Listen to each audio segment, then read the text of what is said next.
Today, we unpack one of the most sensitive and strategically important issues in South Asia, the worsening relationship between Pakistan and Afghanistan. From the historical friction around the Durand Line to intelligence operations, militancy, trade disruptions, and the recent mass deportation of Afghan refugees, the two neighbors once again find themselves at a critical crossroads. Afghan refugees are being returned to Afghanistan in large numbers after a sweeping repatriation policy by Pakistan. As of October 2025, roughly 1.48 million Afghan nationals have been repatriated under the government's repatriation plan, including many who held long standing refugee registration cards. The returns follow closure of dozens of refugee camps and strict enforcement of expired registration card deadlines in Pakistan. But this mass return is unfolding amid a sharp escalation in cross border tensions. Clashes in October 2025 triggered border closures and suspension of repatriation, and only after a ceasefire was brokered were returns resumed. The volatile security environment has added urgency. Right now, the relationship between Pakistan and Afghanistan is at a crossroads. What began as decades of shared culture, kinship, and history has turned into a tense and fragile standoff, and the consequences are being felt on both sides of the border. On February 21st and 22nd, 2026, Pakistan conducted airstrikes inside eastern Afghanistan, Nangarhar, Paktika, Khost, targeting Tehrik-e-Taliban and Islamic State Khorasan camps.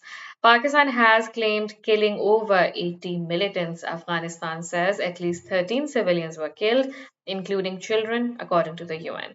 Kabul has condemned the strikes as a violation of sovereignty and summoned Pakistan's ambassador.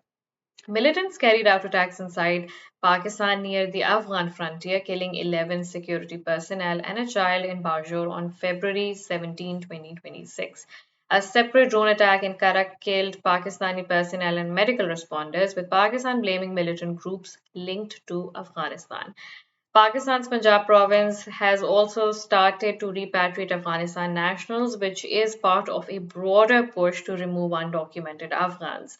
The policy has drawn criticism from the UNHCR and Kabul, adding a political strain to the relations between the two countries. Earlier in late 2025, Pakistan and Afghanistan reached a Qatar mediated ceasefire in October 2025, but follow up talks in Istanbul ended in deadlock, with Pakistan saying there are no current plans for further formal negotiations. In early October 2025, Pakistan carried out airstrikes inside Afghanistan, targeting militant hideouts. What followed was the worst cross border violence in years, deadly clashes, civilian casualties, and widespread fear among border communities on both sides. Since then, both sides have agreed to a ceasefire brokered by international mediators in Doha, Istanbul, and Saudi Arabia. However, despite diplomatic efforts, deep distrust remains, and recent talks in Riyadh have also fallen through. Multiple rounds of diplomatic talks have failed to translate into lasting peace mechanisms, largely because Pakistan insists Kabul to act firmly against militant groups based in Afghanistan territory, which continue to threaten peace inside Pakistan. It accuses Afghan territory and the Taliban led government of allowing militant groups, especially TTP and affiliates, to use Afghan soil for planning and launching cross border terror attacks. It also argues that continued militant violence necessitates strong defensive measures, including airstrikes.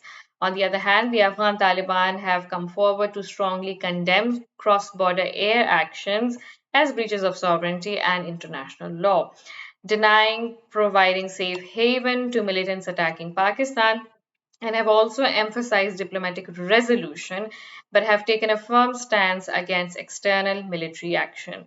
Some states, especially India, have publicly condemned Pakistan's airstrikes and backed Afghan sovereignty. Wider global reaction has otherwise been muted because the world does not recognize the Taliban regime and is not unaware of the regime's involvement in Pakistan's terrorist activities. Many speculate that Pakistan's strong action towards Afghanistan is a result of its military establishment cozying up to the Trump administration, which amidst recent scandals hasn't talked much about its stance on Afghanistan.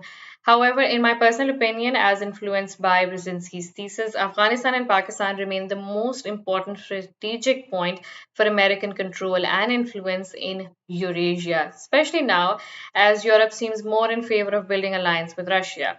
Therefore, Pakistan is allowed to do as it wishes in Afghanistan with the American support, and in any event of regional escalation, US will move quickly to regain control of the controversial Bagram airbase.